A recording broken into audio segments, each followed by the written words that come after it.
The U.S. Mental Health Line says they have seen a spike in calls from people experiencing anxiety over the deadly coronavirus pandemic.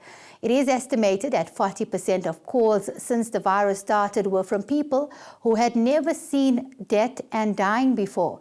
Isolation, loneliness, fear of continuing and staying at home have had an impact on both medical staff and the general population in the United States. I think there's a profound impact, and I believe it's also going to be a very long felt impact. It's not going to be something people just get over quickly as a result of this experience. We've seen at the NAMI helpline a 40% increase in calls just since the pandemic started, and we anticipate it to continue. We've staffed up in order to meet the need. So the anxiety, we believe, is a result of the fear of the unknown and uncertainty surrounding the pandemic, as well as loss of control. People didn't really have a great deal of understanding of how it spread and how they could control it.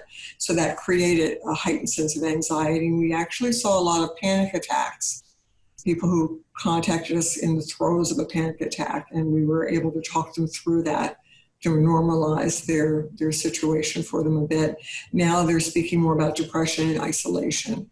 Everything applies. There's the depression, there's the anxiety, there's the feeling of isolation, because often they have to be removed from being in the same home environment with their family because of the threat.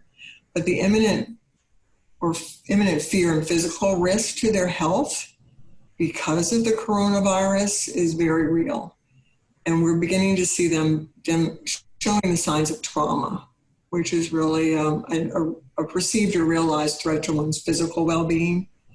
And that's going to be something that has far-reaching consequences as well. What all of seeing everything done and doing everything we've done, what is it going to do to us? The anxieties, the PTSD, the experience of death and dying.